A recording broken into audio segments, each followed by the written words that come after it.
August 17, 1859, Savannah's largest slave auction house fell silent when lot number 43 stepped onto the platform. 27 bidders had their paddles ready that sweltering afternoon, but within minutes only one hand remained raised. The woman in chains was young, strong, and skilled, the kind of worker every plantation owner in the room usually fought to claim. Her starting price was insultingly low, yet, one by one, the bidders lowered their hands, their gazes falling to the floor. They all knew something not written in the ledger, something whispered in the corridors but never spoken aloud. Only one man, a newcomer from Charleston, hadn't heard the whispers. He paid $12 for a woman valued at more than $200. 6 months later, he would understand why the room had gone quiet that day. But by then, it would be far too late to save himself. Before we continue with what happened in Chatham County that year, do me a favor. Hit that subscribe button right now. Every week, we uncover the stories history tried to bury, stories from the darkest corners of America's past, and drop a comment letting me know where you're watching from. I'm always curious to see how far these echoes of history travel. Now, let's go back to that day on Bryan Street, inside a building that had witnessed more human misery than most could imagine. Since its founding in 1842, that auction house had seen thousands sold, men, women, and children reduced to numbers on parchment. But the events of that August afternoon would be remembered differently.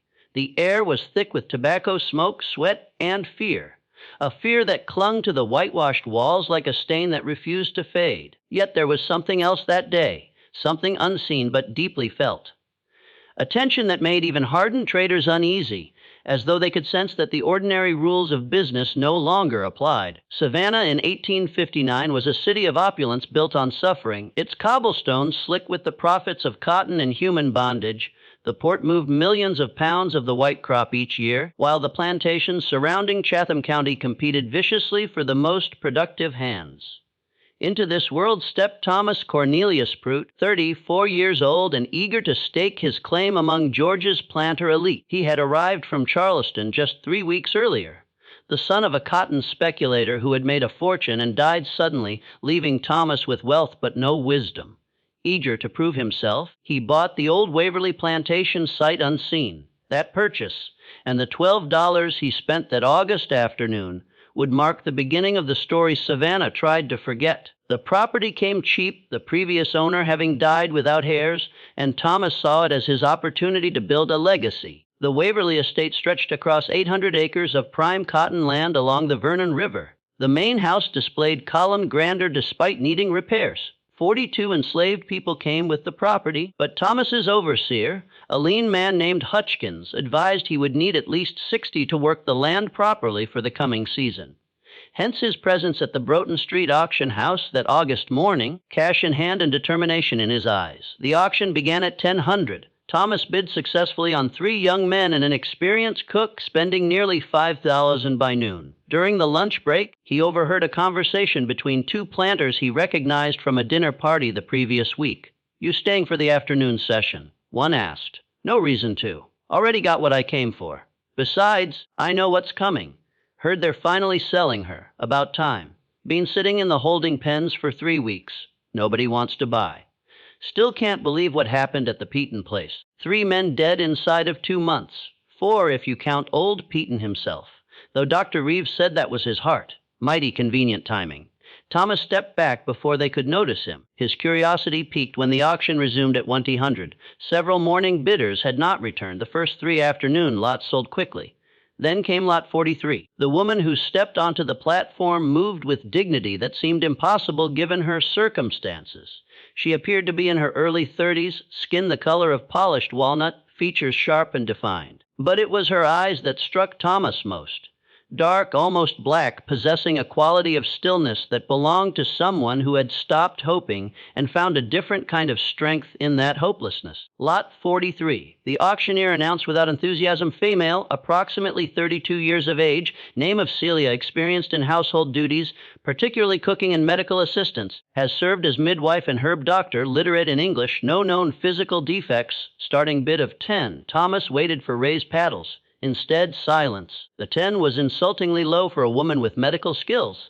Midwives were valuable, often earning owners significant income by attending births throughout the county. To 10, the auctioneer repeated. Do I hear ten? The silence stretched. Men deliberately looked away, studying floors, ceilings, their own hands, anything but the woman on the platform. Thomas raised his paddle. "Ta 10 to the gentleman in the blue coat," the auctioneer said quickly, relief evident. "Do I hear 12-0? The room remained frozen, going once at 10, going twice. "Sold for 10 to the gentleman in blue." The galv cracked like a gunshot. The woman, Celia, turned her gaze toward Thomas for the first time. Her expression didn't change, but something in her eyes shifted. A flicker of recognition or assessment. Then she was led away. After the auction, Thomas approached the office to complete his purchases. When he inquired about Celia's history, the clerk's pen paused briefly before continuing. "Came from the Petton estate. Property was liquidated after Mr. Peaton's death 3 months ago, and her skills are accurately listed. That's what the estate inventory stated. Seems unusual that no one else bid." The clerk looked up briefly. "Not my place to question what buyers do or don't do, sir. Your total comes to 6,710. Music, the journey to Waverly took just over an hour along the river road. As they approached, the main house came into view. A 2-story structure with 6 columns across the front portico, white paint fading in places. Beyond lay the quarters, 2 long buildings, and further still the cotton fields stretching toward the treen in neat rows. When they arrived, Hutchkins organized the new arrivals. The men would join field gangs. The cook would take over the main house kitchen. But when it came to Celia, Hutchkins seemed uncertain. "Where do you want this one, Mr. Poot?" Thomas considered. "She has medical training. We'll use her as midwife. Haver set up in the old overseer's cabin near the quarters." Hutchkins nodded slowly. "Yes, sir. Though we already have old patients who tends to such things. Then Celia can assist her. 2 pairs of hands are better than 1. Thomas was about to question Hutchkins's reluctance when a servant approached, informing him that Josiah Crenshaw had arrived to pay respects to the new owner. Thomas recognized the name from the conversation outside the auction house.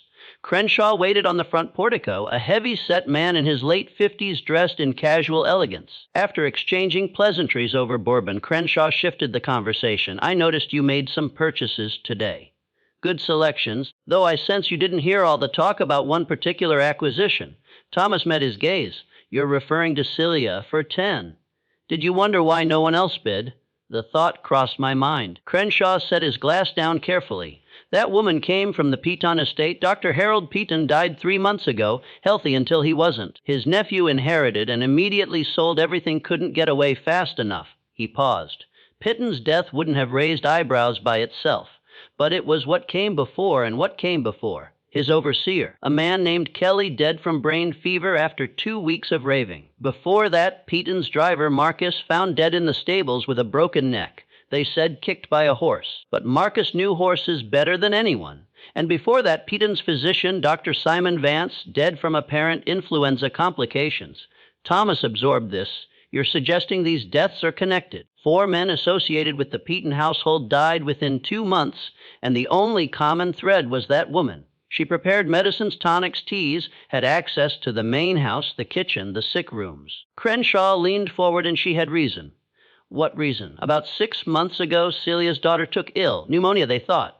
Dr. Vance attended her. The girl died 3 days later. Celia claimed the doctor was drunk, gave wrong treatment, killed her daughter through negligence. She made loud accusations. Peaton had her whipped and confined. Crenoff finished his bourbon. 2 weeks later, Vance was dead. Then Marcus, then Kelly, then Peaton. That could be coincidence, could be. But that woman has knowledge of herbs and plants that goes deeper than most. She knows what cures and what kills, and she's got nothing left to lose." He stood to leave. "I came as a courtesy, Mr. Pitt. What you do with the information is your business. But if I were you, I would sell that woman quickly or put her in the fields where she can't access anyone's food or drink." That evening, Thomas visited the overseer's cabin where Celia had been housed. She sat on the rough bed, hands unbound, posture straight despite the day's ordeal. She stood when she saw him, but her eyes met his directly. "You're Celia?" Thomas said. "Yes, master. I'm told you have skills as a midwife and herbalist." "Where did you learn?" "My mother was midwife before me." "She learned from her mother. I learned from watching, then doing, and I can read, so I studied books when I could find them." Her candor surprised him. "I'm also told you came from the Petton estate. There were several deaths there. People die. Master, that's the one certain thing in this world." "Indeed, but the timing caused some talk. White folks always talk, especially when they don't understand something. And what didn't they understand? Celia said nothing for a long moment.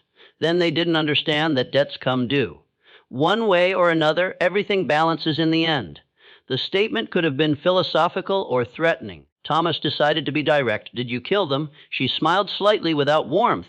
Can't kill a man with words, master, or with prayers, or with hoping real hard that justice finds them. If they died, it was divine providence or their own sins catching up. I'm just a slave, don't have the power to do anything but what I'm told. You'll work as midwife here, tend to the sick, deliver babies, prepare medicines as needed under old patients' supervision. Yes, master, and Celia, whatever happened at Peaton's place, it stays there. Here at Waverly, we start fresh, understood? Yes, master. Understood perfectly. That night, Thomas lay in bed thinking about Celia's daughter dead at 16 from pneumonia or a doctor's negligence. He thought about a mother's grief and what it might drive someone to do. He thought about herbs and plants, how the same knowledge that eased pain could cause it. Most of all, he thought about 4 dead men and 1 woman with nothing left to lose. The harvest began in late September. Dark clouds had been building over the Atlantic for days. A late-season hurricane was coming. If the cotton wasn't picked before the storm hit, an entire year's profit could be destroyed. Thomas drove his workers hard, as all planters did during harvest. They rose before dawn and worked until darkness made it impossible to continue. Celia was not in the fields. Thomas had assigned her to work alongside old patients. Within a week, even Hutchkins reported they had reached an understanding. Old patient says the new woman knows her business, knows plants and remedies patients never heard of, asked if she could start a proper herb garden. Thomas approved it, reasoning Celia would be under patients' supervision. The garden began as a small plot behind the quarters. Comfrey for wounds, fever for headaches, willow bark for pain, chamomile for stomach ailments. Each plant was labeled with neat handwriting, and Celia kept a journal documenting everything.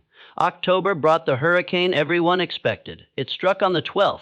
Massive winds that bent trees nearly horizontal and rain so thick visibility was impossible. The storm lasted 18 hours. When it passed, about 20% of the cotton had been destroyed and part of the quarter's roof torn away. Within 2 days of the hurricane, people began falling ill. It started with children. Fever, chills, violent coughing. Then it spread to adults. Within a week, 23 people were sick, including 3 house servants and Hutchinson's wife. Thomas sent to Savannah for a doctor. The young physician who arrived looked overwhelmed immediately. He prescribed rest, fluids, and regular doses of Calam. Keep them warm and dry. The fever should break in a week or so. After the doctor left, Thomas found Celia in the quarters, moving from patient to patient with patients trailing behind. She had organized them efficiently, checking temperatures, listening to breathing, examining with practiced assessment. The doctor prescribed Calam, Thomas told her. Celia didn't look up. Calomel makes it worse. Weakens them more than the fever does. It's what doctors use. Doctors kill more people than they save. You want these people to live so they can keep working. Let me treat them my way. Thomas should have been offended by her tone. Instead, he asked, what would you do differently? No Calam, willow bark tea for fever, honey and garlic for cough, elderberry to strengthen them. Keep them hydrated with boiled water, not raw river water, and most important, keep the sickest ones separate. This illness spreads through the air. Group them too close and you'll lose everyone. It went against conventional wisdom, which held that diseases arose from bad air rather than spreading person to person. But Thomas had noticed diseases did seem to cluster in patterns. Do it your way, he said. But if people start dying, it becomes your responsibility. People dying is always someone's responsibility, master. The question is whose? She organized the sick into 3 groups by severity, preparing teas and tonics carefully. Within 3 days, fever began breaking in the first patients. Within a week, all but 2 had recovered, both elderly, already weakened. Under conventional treatment, Thomas suspected the death toll would have been far higher. Word spread quickly. By early November, Thomas received visits from neighboring planters wanting to borrow Celia services. He agreed partly for neighborly relations and partly because the fees brought additional income. Celia was sent to the Mansfield Plantation for yellow fever, to the Rodald Place for a difficult childbirth, to a farm near the Augie River for a snake bite. In each case, she succeeded where others would have failed. Her reputation grew. Celia could heal what others couldn't. But reputation is dangerous, especially for someone in Celia's position. People began remembering the Peaton estate. They wondered if someone who knew so much about healing might also know about the opposite. Thomas heard these whispers, but dismissed them. Celia had been professional and effective since arriving. She had saved his workers and earned him money. Whatever had happened at Petton's was past. December brought unusual cold, frost covering fields in the mornings. The cotton harvest had been completed despite hurricane damage, and Thomas had sold his crop for a respectable price. He began to relax, feeling he had navigated his first year without major disaster. That was when the first sign appeared. Hutchkins came to the main house one Tuesday morning, face pale and hands shaking. "Mr. Putt, you need to come to the quarters now." A crowd had gathered near the quarters' north end. They parted when Thomas approached, revealing a symbol painted on the wall in what appeared to be blood or dark red clay. The symbol was complex, a circle with lines radiating outward and smaller circles at specific points. In the center was a handprint, adult-sized fingers spread wide. "What is this?" Thomas demanded. An older man named Daniel stepped forward. "It's a warning sign, master. Old magic, African magic from before any of us were born. My grandmother knew of such things, said they were dangerous, that they called on powers that didn't forget and didn't forgive." "Who did this?" Silence. Then Daniel said carefully, "Don't know, master. But signs like that usually mean someone's working roots, calling on the old ways. And when someone works roots, bad things follow." Thomas ordered the symbol washed away and announced severe punishment for anyone caught painting such things, but the damage was done. Fear had entered Waverly. 3 days later, Hutchkins's prize hunting dog was found dead near the well, body stiff and mouth foaming with dried saliva. The dog had been healthy that morning. "Poison," Hutchkins said flatly. "Something fast-acting." A week before Christmas, a field worker named Samuel fell ill. He complained of stomach pains that grew progressively worse. By evening, he was vomiting violently, body convulsing. Celia was summoned, but when she examined him, her expression grew grave.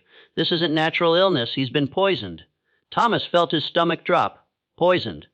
How? Can't say without knowing what he ate or drank, but the symptoms are consistent with several plant toxins." She looked at Thomas. "The question isn't what poisoned him. The question is who gave it to him." Samuel died 3 hours later in seizures. It was a horrible death, and everyone witnessed some part of it. The fear that had been spreading now exploded into near panic. Thomas ordered an investigation, questioning everyone near Samuel that day. The results were frustratingly inconclusive. Samuel had eaten from the communal part, drunk from the well. He had no known enemies. There was no apparent reason for anyone to want him dead. Unless, Thomas thought with growing dread, Samuel wasn't the intended target, unless someone was simply practicing testing methods, preparing for something larger. That night, Thomas couldn't sleep. He lay in bed listening to every creak, wondering what was happening on his plantation. Someone had knowledge of poisons. Someone was using it. And despite his earlier confidence, Thomas found himself thinking again about the Peaton estate and those 4 dead men. Christmas at Waverly was subdued.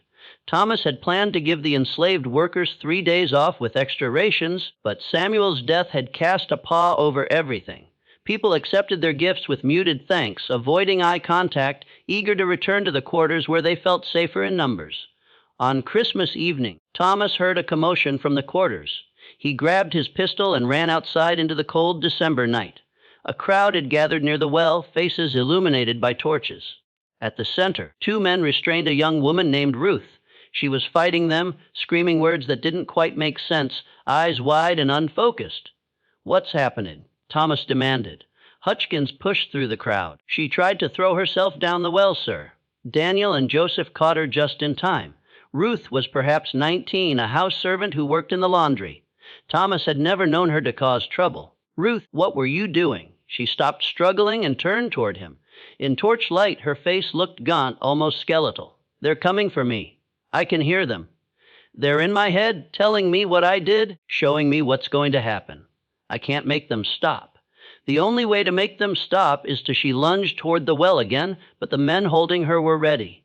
"She's been like this for hours," a house servant said, "started just after sunset, talking about voices and shadows and debts coming due. Debts coming due," the same phrase Celia had used months ago. Thomas felt cold. That had nothing to do with December temperature. Get her inside. Tie her down if necessary, and someone fetch Celia. But Celia was already there, standing at the crowd's edge, so still Thomas hadn't noticed. She moved forward now, and the crowd parted for her. "Let me see her," Celia said. Ruth's eyes focused on Celia, and something like recognition crossed her face. You understand. Tell them what I did." "Hush now," Celia said, her voice gentle in a way Thomas had never heard. "No need to tell anyone anything. What's done is done, and what's coming will come regardless. I didn't mean for him to die." Ruth sobbed.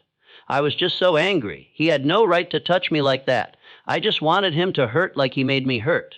I didn't know the mushrooms would kill him. I swear I didn't know." The crowd went silent. Thomas felt as if the ground had shifted. "Ruth, are you saying you poisoned Samuel?" But Ruth wasn't looking at Thomas. Her eyes were fixed on Celia, pleading and terrified. "Make it stop, please. The voices, the shadows. Make them stop." Celia touched Ruth's forehead with 2 fingers, a gesture that seemed almost ritualistic. "Can't stop what you started, child. You opened a door you didn't know was there, and now you have to walk through it. All I can do is ease the journey." "What are you talking about?" Thomas demanded. "What door?" Celia ignored him. She produced a small bottle from her pocket, uncorked it, and held it to Ruth's lips. "Drink this. It'll calm the voices, quiet the shadows. You'll sleep, and when you wake, you'll be at peace." Ruth drank obediently. Within minutes, her struggling ceased. Her eyes closed. Her breathing became slow and regular. The men carried her to an empty cabin to be watched, and the crowd dispersed slowly, whispering. Thomas grabbed Celia's arm before she could leave. "What did you give her?" "Valerian root, mostly chamomile poppy extract, things to help her sleep. She confessed to murder. She confessed to being foolish. Girl had relations with Samuel she didn't want. Got some mushrooms she thought would make him sick. Teach him a lesson. Didn't realize the ones she picked were deadly. Easy to mistake if you don't know what you're looking for." Celia pulled her arm free. Now she's eaten up with guilt, seeing things that aren't there. Hearing voices that don't exist. Mind can do terrible things when it's breaking under the weight of what it's done. You seem to know a great deal about minds breaking. Celia met his gaze steadily. "I know about guilt, master. Know about what it does to people. How it twists them up inside until they can't tell what's real and what's not. I know about debts and how they come due in ways people don't expect." She walked away, leaving Thomas with more questions than answers and a growing certainty that he was in far deeper water than he had realized. Ruth died 2 days later, still sleeping. She simply stopped breathing during the night, peacefully by all accounts. Celia examined her and declared it heart failure brought on by extreme distress. The death was ruled natural, though several workers whispered that Ruth had been allowed to die, that Celia's medicine had been something other than valerian. Thomas didn't know what to believe.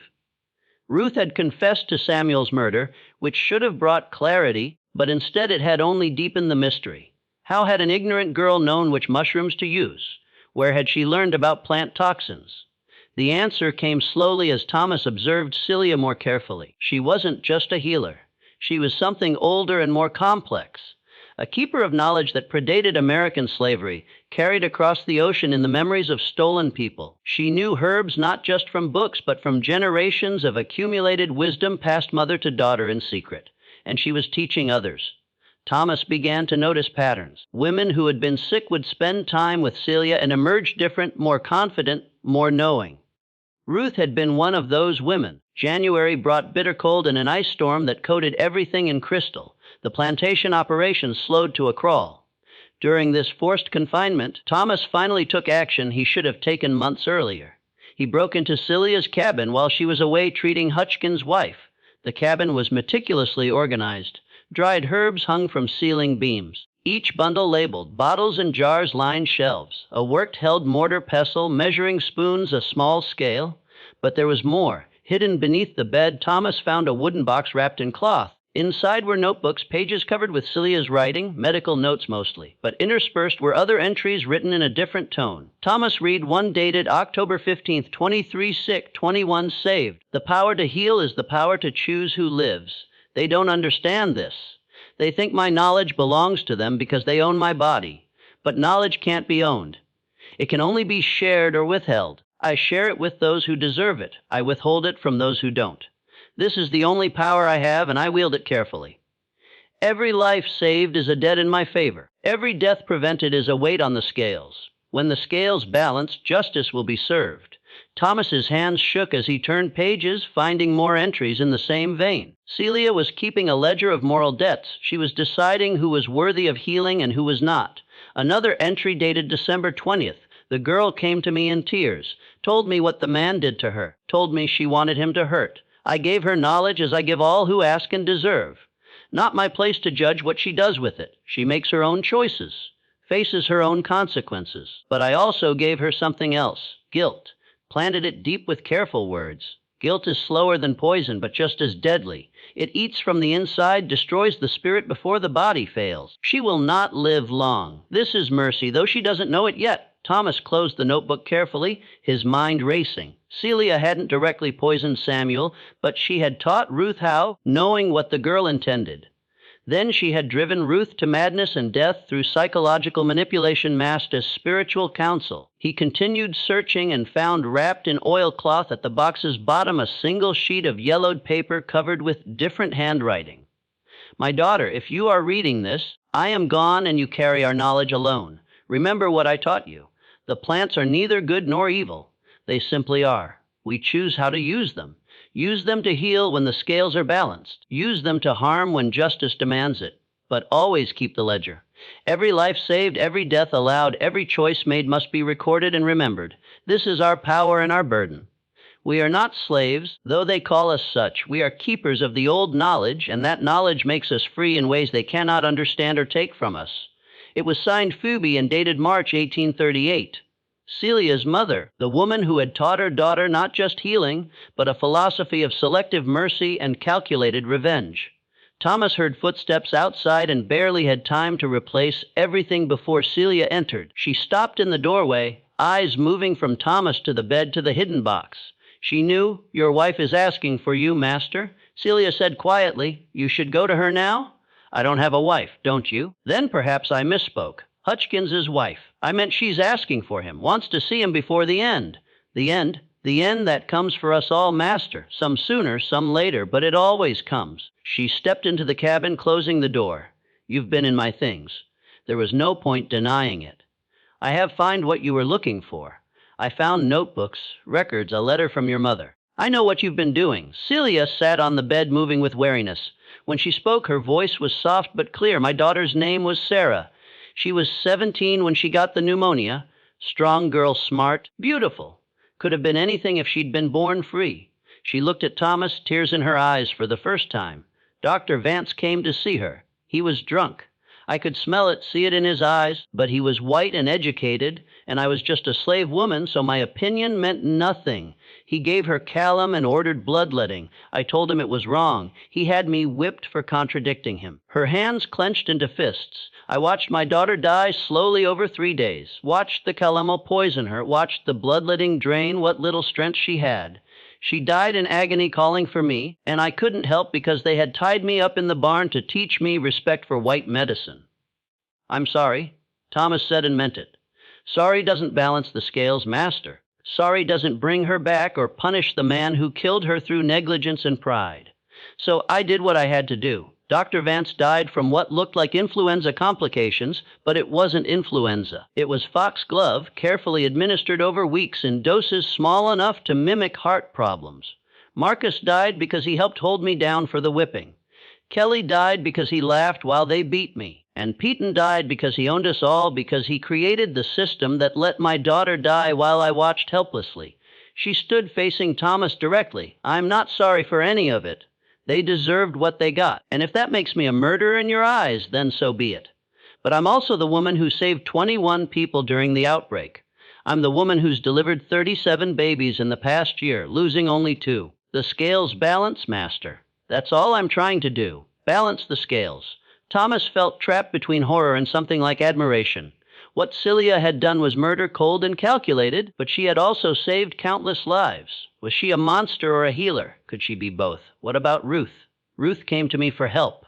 I gave her knowledge. She made her own choices. But I also saw in her what I've seen in others who take a life, the guilt that comes after, the way it eats at the mind. I gave her peace. Master gave her a way out that was gentler than what she would have suffered otherwise.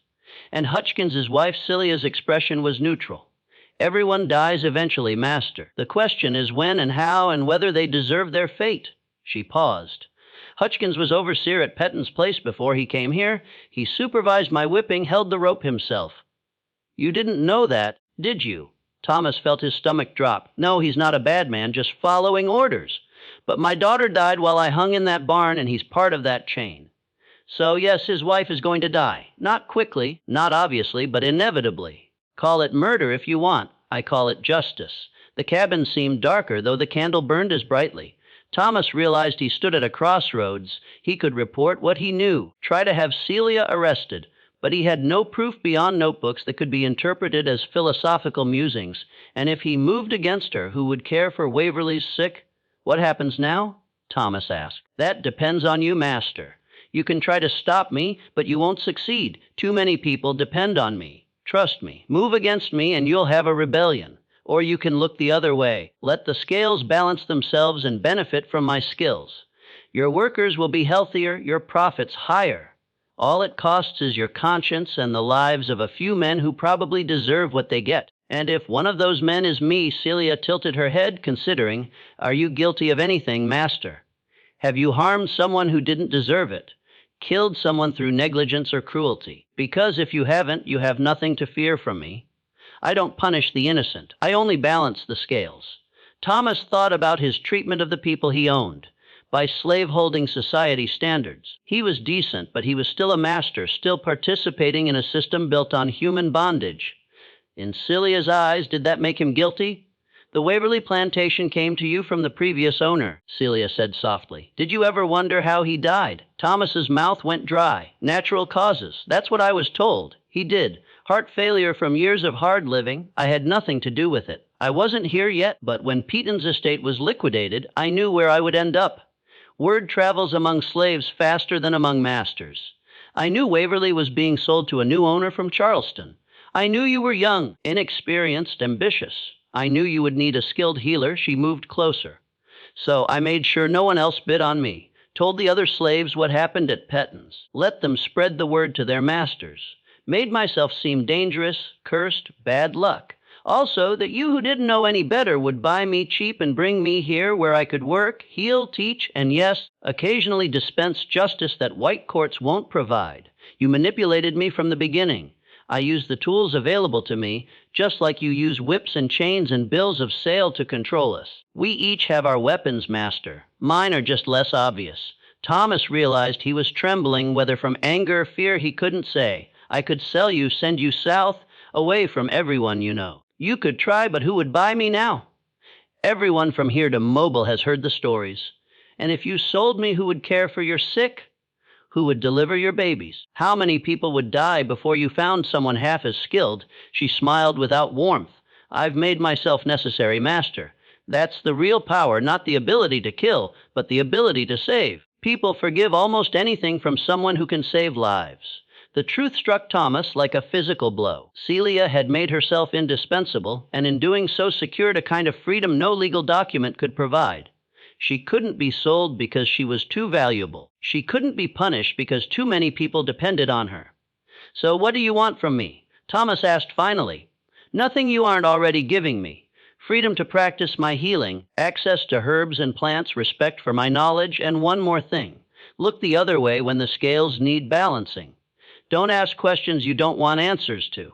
Don't investigate deaths too closely. Let nature take its course. Even when nature has a helping hand, you're asking me to be complicit in murder.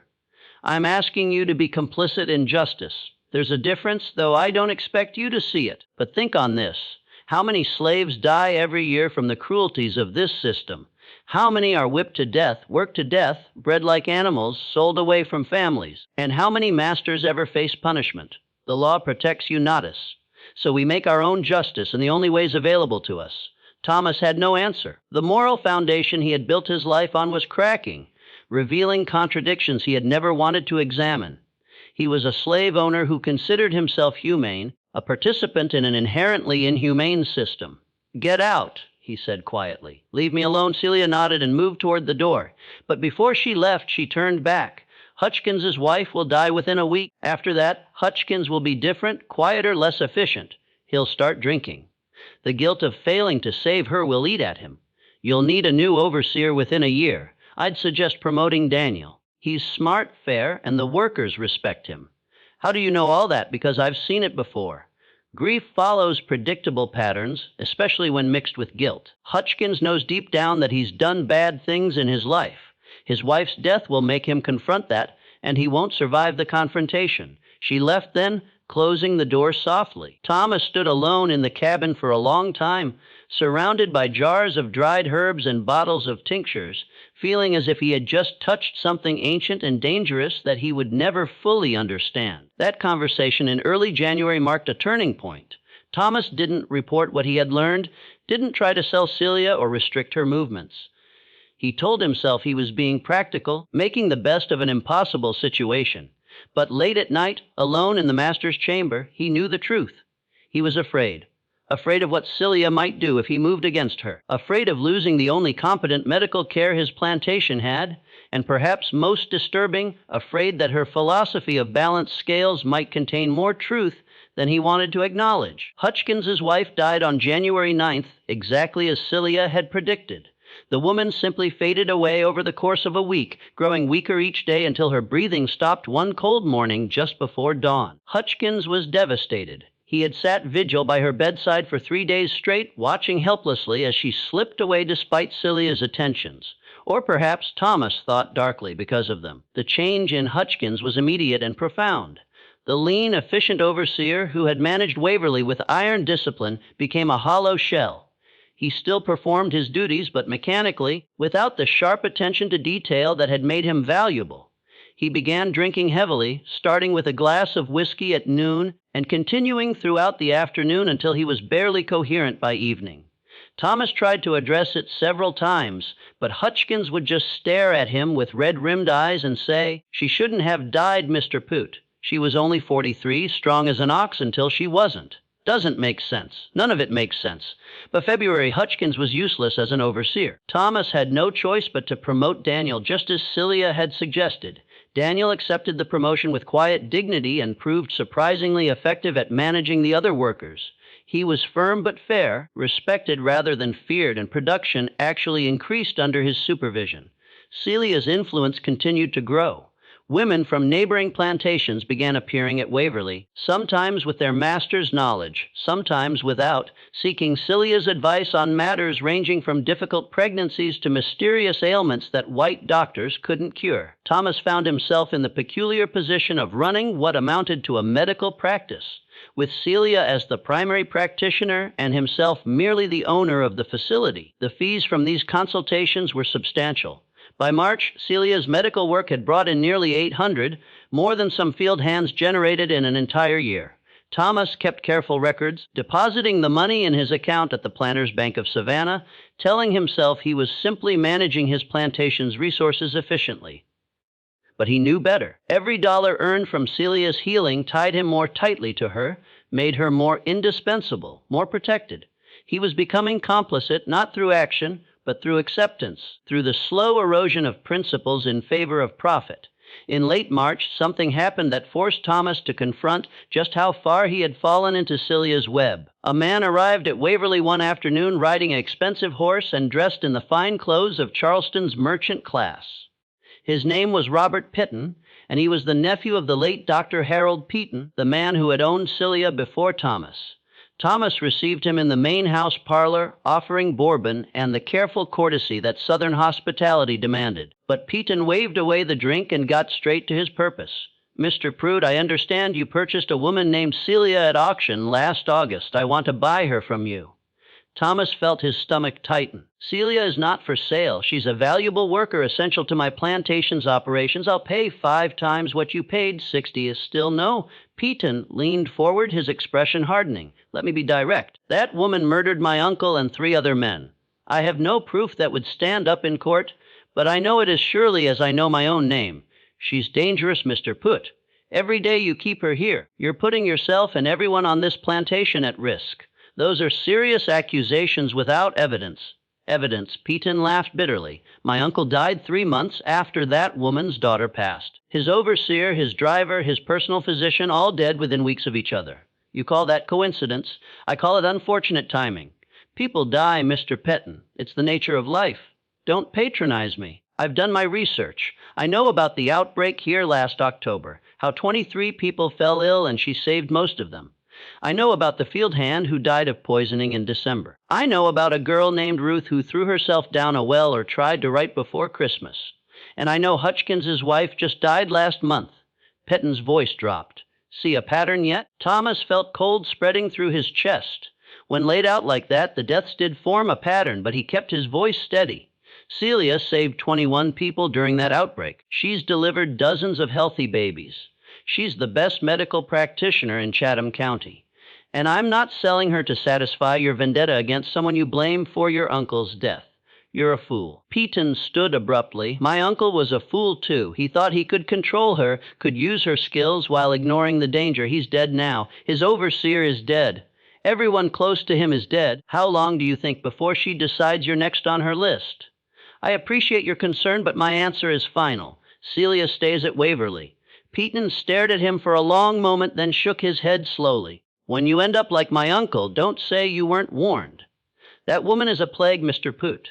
And plagues don't stop until they've consumed everything in their path.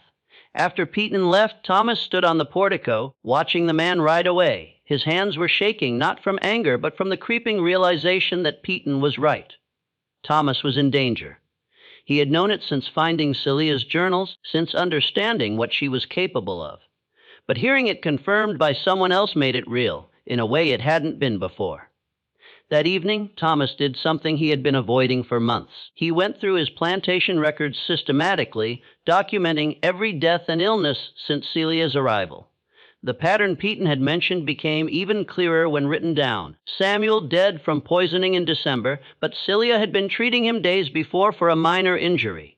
Ruth driven to madness and death after confessing to Samuel's murder, with Celia present at her breakdown. Hutchkins's wife wasting disease that Celia treated for months, always keeping her alive just long enough to extract maximum suffering from Hutchkins. And there were others Thomas hadn't considered. An elderly field hand who had died in his sleep in November. Natural causes, everyone said, but the man had been in perfect health the day before. A house servant who had fallen down the main house stairs in January, breaking her neck. An accident, surely. But the servant had complained to Thomas about Celia just days earlier, saying the herb woman frightened her. 5 deaths in 6 months, possibly more if Thomas expanded his search to include less obvious cases. But balanced against that were the 21 saved during the outbreak, the 37 successful births, the countless minor ailments treated and cured. Celia's ledger was working exactly as she had described. Lives saved, lives taken, the scales constantly balancing. The question Thomas couldn't answer was where he fell on those scales. Was he guilty in Celia's eyes? Had he done something or failed to do something that warranted a death sentence? He treated his slaves better than most masters, didn't he? He provided adequate food, shelter, medical care. He rarely used the whip. He didn't separate families unnecessarily, but he was still a master. He still owned human beings. He still profited from their forced labor. In Celia's philosophy of absolute justice, was that enough to condemn him? Thomas began taking precautions. He stopped eating food prepared by the house servants unless he watched it being made from start to finish. He locked his bedroom door at night and kept a loaded pistol on his bedside table. He avoided being alone with Celia whenever possible. He inspected everything she sent to the main house. Tonics, herbs, teas, looking for signs of tampering, though he had no idea what those signs would look like. But he didn't send her away, didn't sell her, didn't restrict her movements, didn't even confront her about Petton's visit. Because doing so would be admitting he was afraid, and a master who showed fear to his slaves had already lost the battle for control. April brought warming weather and the beginning of planting season for the next cotton crop. The fields needed to be prepared, seeds sown, irrigation ditches cleared. It was demanding work that required every able body on the plantation, and Thomas threw himself into it with an intensity that bordered on obsession. Physical labor helped him avoid thinking about Celia, about the growing list of suspicious deaths, about the moral compromises he was making daily. But Celia wouldn't let him forget. On April 15th, Thomas woke to find something on his doorstep, a small cloth bundle tied with twine. Inside were dried herbs he didn't recognize and a folded piece of paper. The handwriting was Celia's. For your health, master, steep 1 spoonful in hot water each morning. It will ease the tension you carry and help you sleep better at night. Consider it a gift from someone who wishes you no harm as long as you continue to deserve none. The message was clear. Celia knew about his precautions, his fears, his avoidance of her, and she was telling him in her own way that he was safe for now. The conditional clause at the end was the real message, as long as you continue to deserve none. Thomas stared at the herbs for a long time. Was this a genuine offer of help, a medicinal tea that would actually ease his anxiety, or was it a test, a way to see if he would trust her enough to consume something she had prepared? Or worse, was it the first step in a slow poisoning, something that would take months to kill him while appearing completely natural? He threw the herbs into the fireplace and watched them burn, the smoke carrying a bitter, acrid smell. That night he slept with his pistol loaded and his door barred. But the gesture had achieved its purpose. Thomas was now constantly aware that Celia knew his routines, his fears, his weaknesses. She had access to his bedroom door. She could leave things for him to find. The message was unmistakable. If she wanted him dead, he would be dead. The fact that he was still alive meant she had chosen to let him live. The power dynamic had completely reversed. Thomas was the master in name only. Celia was the one who decided who lived and who died on Waverly Plantation. The situation deteriorated further in early May. Hutchkins, who had been steadily drinking himself to death since his wife's passing, finally succeeded. Thomas found him in the old overseer's cabin, the same cabin where Celia had once lived, with an empty bottle of laudanum on the table beside him. The death was ruled a suicide, grief and alcohol combining to destroy what little will to live Hutchkins had retained. But Thomas noticed something odd. The Lord bottle was one Celia had prepared months earlier for Hutchkins's wife to ease her pain during the final stages of her illness. How had Hutchkins obtained it? Had he saved it from his wife's possessions? Or had someone given it to him, knowing what he would do with it? Thomas asked Daniel about it, carefully avoiding any direct accusation. Daniel's response was measured, thoughtful. Hutchkins was a troubled man these past months, sir. Couldn't forgive himself for things he'd done in his life. His wife's death broke something inside him. He was going to die one way or another, whether by drink or by his own hand. The laudanum just made it quicker and less painful. Did Celia give it to him? Daniel met his gaze steadily. Does it matter, sir? Man was already dead inside. His body just took a while to catch up. It was Thomas realized the same logic Celia used. Hutchkins was guilty of something. His participation in Celia's whipping at Petitton's plantation, and therefore deserved his fate. Whether he had taken his own life or been helped toward that end was irrelevant in the scales of justice. Thomas arranged a simple burial and promoted one of the field hands to fill Daniel's previous position. Life on Waverly continued, the routines of planting and maintenance proceeding as they always had. But beneath the surface, Thomas felt the ground shifting, eroding, threatening to collapse entirely. In mid-May, Thomas received an unexpected visitor, Josiah Crenshaw, the planter who had warned him about Celia nearly a year earlier. Crenshaw looked older, more worn, his face lined with worry. "Mr. Pitt," Crenshaw said as they sat on the portico with Borb, and neither man was drinking. "I owe you an apology. I should have been more forceful in my warning last year. Should have made you understand exactly what that woman is capable of." "I understand now," Thomas said quietly. Do you understand that she's not just a murderer but something far more dangerous? She's building a network, Mr. Poot, teaching other women her knowledge, spreading her philosophy of balance and justice. There are whispers all over Chatham County about women meeting in secret, sharing information about herbs and poisons, talking about debts and scales and retribution. Thomas felt ice in his veins. "How do you know this?" "Because it's happening on my plantation, too. I have 3 women who spend time with Celia when she visits other properties. They've become different, bolder, more knowing. One of them looked me dead in the eye last week and said, 'The old ways are coming back, master.' Best you remember that. What am I supposed to do with that? Have you considered that maybe we deserve it?"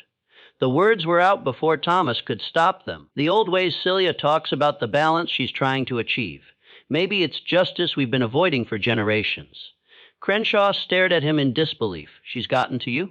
"God help me. That woman has actually gotten inside your head. She saved 21 people during the outbreak, Shaw.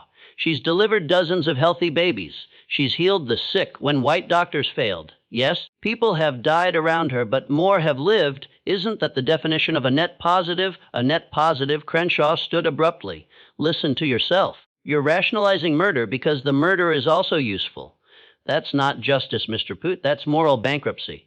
He left without another word, and Thomas sat alone on the portico as evening fell, wondering when exactly he had crossed the line from reluctant acceptance to active defense of Celia's actions. When had he stopped seeing her as a threat and started seeing her as a necessary corrective to an unjust system? The answer, he realized with growing horror, was that he had been moving toward this position since the moment he found her journals. Every day he didn't act against her. Every death he rationalized away, every life she saved that he benefited from, all of it had been slowly eroding his moral foundation until he had become what Crenshaw accused him of being complicit. June arrived with oppressive heat and humidity that made every breath feel like drowning. The cotton plants were growing well, but the weather also brought sickness, fever, dysentery, heat exhaustion. Celia worked tirelessly, moving from one patient to another. Her herb garden now expanded to include dozens of medicinal plants. Thomas watched her work and saw, perhaps for the first time, the full complexity of what she was. She was a murderer, yes, but she was also a healer who genuinely cared about the people she treated. She was a philosopher with a coherent moral system, however terrible its implications. She was a teacher passing on knowledge that predated slavery and would outlast it. She was an agent of justice in a world that provided no legal recourse for people like her. And she was, Thomas finally admitted to himself, the most remarkable person he had ever met. The realization should have terrified him more than it did. On June 23rd, Celia came to the main house and requested to speak with Thomas privately. It was the first time she had initiated such a meeting since their confrontation in her cabin 6 months earlier. They sat in the study, the door closed, the late afternoon sun streaming through the windows. Celia looked tired but composed, her hands folded in her lap. "I'm going to tell you something, Master, and I need you to listen without interrupting." "Can you do that?" Thomas nodded. "There's a man coming here tomorrow. His name is Benjamin Lell. He owns a rice plantation on the Ogeechee River. You may remember him from the auction where you bought me. He was one of the men who refused to bid." Thomas did remember. Lell had been talking with Crenshaw outside the auction house discussing Celia's reputation. "Lell is coming here because his daughter is sick. She's 17, same age my Sarah was. The local doctor can't help her, and Lell is desperate enough to overcome his fear of me. He's going to ask you to let me treat her." "And will you?" Celia's expression was unreadable. "That depends on what? On whether the scales demand it. You see, Benjamin L. was at Petton's plantation the day they whipped me. He wasn't directly involved, but he was there visiting on business. He saw them tie me up in that barn. He saw my daughter dying in the house, and he said nothing. Did nothing. Just looked away because it was easier than getting involved in another man's business." Thomas felt his chest tighten.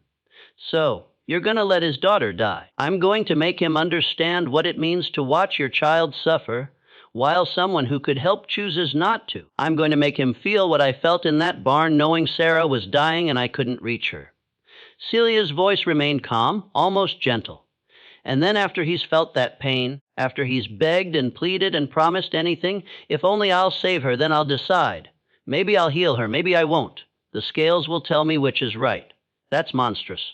Is it? Or is it just a mirror held up to show what's been done to us for generations? Lell had the power to help and chose not to. Now I have the power and I'm choosing the same way he did. If that's monstrous, then we're all monsters, Master, every single one of us." Thomas had no response. The logic was circular, perfect, and absolutely horrifying. "I'm telling you this," Celia continued, "because tomorrow you're going to face a choice. Lell will beg you to intervene to order me to treat his daughter. You have that legal right. I'm your property and my skills belong to you. But if you give me that order, you become part of the chain. You become someone whose debt needs to be balanced." The threat was implicit but clear. If Thomas forced Celia to act against her judgment, he would move from the category of people she tolerated to the category of people she targeted. "Why are you warning me?" "Because despite everything, I don't want to see you on the wrong side of the scales. You're not a good man, Master. You own slaves, and that makes you complicit in evil. But you're not a cruel man. You don't take pleasure in suffering. You genuinely believe you're treating us as well as the system allows." She paused. "That's not enough to make you innocent, but it might be enough to keep you alive." She stood to leave, then turned back one final time. When Lel comes tomorrow, remember this. I'm not asking for your permission. I'm asking for your non-inference. There's a difference. That night, Thomas didn't sleep. He paced his bedroom pistol on the table, mind racing through scenarios. Could he stop Celia from enacting whatever revenge she had planned? Legally, yes. She was his property, and he could order her to do anything.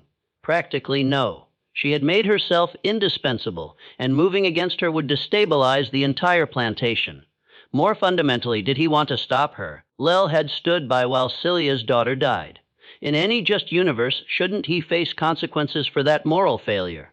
The law wouldn't punish him. Looking away wasn't a crime, but Celia's alternative system of justice would. Was that wrong, or was it the only form of accountability available in a world built on systemic injustice? Thomas was still wrestling with these questions when Benjamin Lel arrived the next morning, his face haggarded with worry and lack of sleep. "Mr. Put, I need your help. My daughter Catherine is desperately ill, and I've heard you have a slave woman with exceptional medical skills. I'm prepared to pay whatever you ask, but please let her come examine Catherine." Thomas looked at the desperate father and saw with terrible clarity what Celia had seen a year ago in the barn at Petton's plantation. A man begging for help that might not come, helpless in the face of forces beyond his control. "I'll send," Thomas said slowly. "But I can't promise she'll agree to treat your daughter. She makes her own decisions about which patients to accept. But you're her master. You can order her." "I can, but I won't. If you want her help, you'll have to ask her yourself, and you'll have to live with whatever decision she makes." When Celia arrived, Lel's desperation overcame his pride. He actually knelt before her, tears streaming down his face. "Please, she's only 17. She's done nothing wrong. Whatever you need, whatever you want, I'll give it. Just save my daughter." Celia looked down at him with an expression Thomas couldn't read. "Tell me, Mr. Lel, do you remember visiting the Petton plantation last summer?" Lel's face went pale. Yes, I was there on business." "Do you remember what you saw in the barn, please?" "That has nothing to do with do you remember." Celia's voice was sharp now, cutting. "Yes," Lel whispered. "I remember. I saw them whipping you. I saw your daughter in the house. Heard her crying. I wanted to say something, but it wasn't my place. It wasn't my business." You looked away. You chose the comfort of non-involvement over the difficulty of doing what was right. You let my daughter die without speaking a single word in our defense. I'm sorry. God help me. I'm sorry. I've thought about it every day since. I should have said something. Should have done something. I was a coward, and your daughter paid the price for my cowardice." Lel was sobbing now, broken. "I know I deserve whatever judgment you give me, but my daughter doesn't. She's innocent. Please don't make her pay for my sins." The room was absolutely silent. Thomas watched Celia's face, trying to read what she was thinking. This was the moment she had been building toward, the perfect mirror of her own trauma. She had the power to let Catherine Lowell die, to make Benjamin Lowell feel exactly what she had felt. The scales demanded it, justice required it. But then Celia did something Thomas never expected. She helped Lowell to his feet. "Take me to your daughter. I'll examine her and do what I can." Lel's expression transformed from despair to shocked hope. You'll help her. I'm a healer, Mr. Lel. That's what I do. But understand this. The debt isn't canceled, and you owe me a life now. And one day I will collect. Maybe not today, maybe not this year, but someday the scales will balance. And when that time comes, you will pay what you owe. Lel nodded frantically. "Yes, anything, I promise. Whatever you need, what I need," Celia said quietly, "is for you to remember. Remember what it feels like to be helpless. Remember what it feels like to have your child's life in someone else's hands. Remember what it feels like to beg for mercy.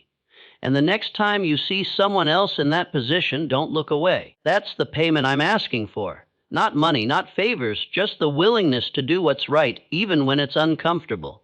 She left with Lel, leaving Thomas alone in the study. His understanding of Celia fundamentally altered once again. She wasn't simply taking revenge. She was teaching every death, every healing, every moment of calculated mercy or calculated cruelty. All of it was part of a larger lesson she was trying to impart. The scales didn't just balance death against death. They balanced action against inaction, cruelty against kindness, looking away against standing up. Celia returned 3 days later and reported that Catherine Lel would recover. The girl had been suffering from infected lungs made worse by the callum and bloodletting the local doctor had prescribed.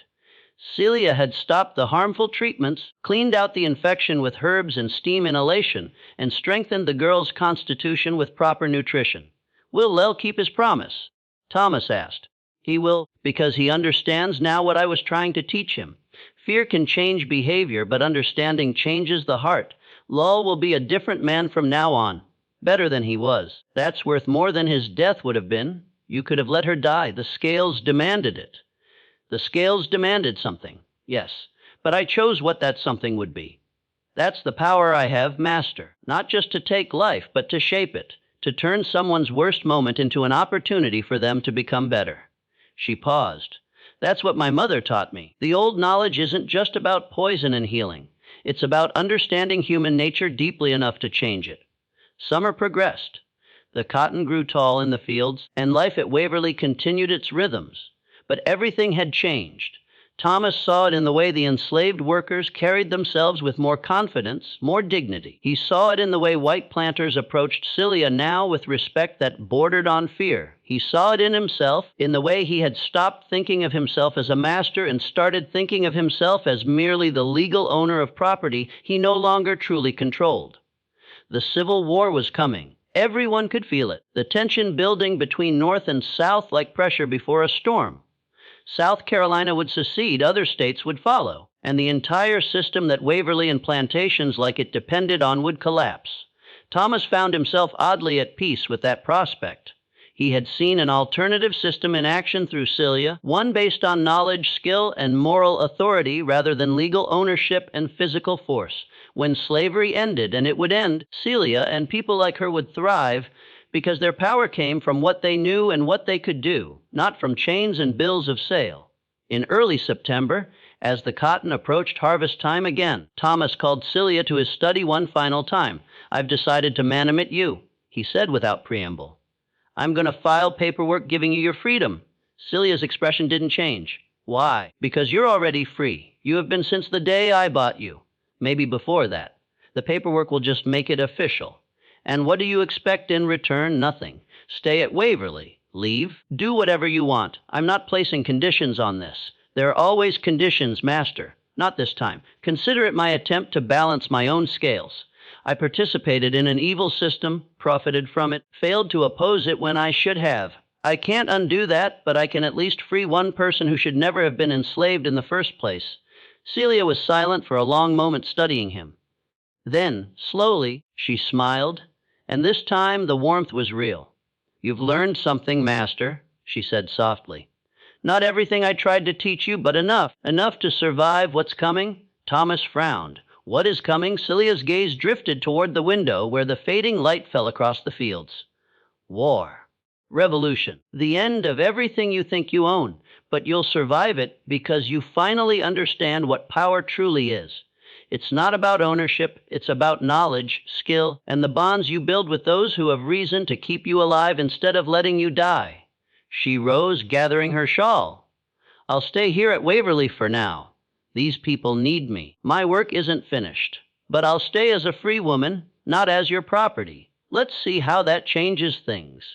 The manumission papers were filed that October, making Celia legally free under Georgia law. The act caused a stir across Chatham County. People whispered, why would a planter free such a valuable slave? But Thomas offered no explanations. Celia continued her work quietly, training women in the healing arts, passing down herbal knowledge, and building a secret network of wisdom keepers. She was preparing, not for the past, but for the future, for the day when the old world would fall and something new, uncertain, would take its place. Thomas remained at Waverly, but something inside him had shifted. He no longer saw himself as master of the plantation, but merely as its caretaker, legally responsible, yet morally bound to the people who made it live. He began to understand that his power depended not on law or ownership, but on consent, and that when that consent was withdrawn, his authority would vanish like morning mist. The last entry in Thomas Pruitt's journal, dated December 31st, 1859, read, "I bought Celia for $12 and thought I had made a bargain. Instead, I acquired something far more valuable and far more dangerous than I could have imagined, a teacher. She taught me the difference between legal authority and moral power, between ownership and understanding, between what the law allows and what conscience forbids. I do not know whether her lessons make me better or worse, innocent or damned. But I know I am not the man I was a year ago, and the world is not what it was either. We stand on the edge of something vast and terrible, a reckoning generations in the making. When it comes, it will not be the masters who survive. It will be the ones who remembered the old knowledge and waited for their moment. I can only hope that when the scales finally balance, mercy will outweigh justice. The story of Celia and Thomas Prout reminds us that sometimes the most terrifying force isn't violence or vengeance, but knowledge, especially when wielded by someone who can both heal and judge. Every system built on injustice carries within it the seeds of its own destruction, and those seeds are often tended by the very people the system tried to break. So, what do you think? Do you believe everything was truly revealed? Did Thomas make the right choice, or did he simply delay the inevitable? And what about the deaths at the Peyton Plantation? Were they natural or something else entirely? Share your thoughts in the comments below. If you enjoyed this tale and want more stories drawn from the hidden corners of American history, mysteries where truth and terror walk hand in hand, subscribe, hit the bell icon, and share this video with someone who loves the strange and the forgotten. Until next time, remember, sometimes the most dangerous power of all is the truth that refuses to die.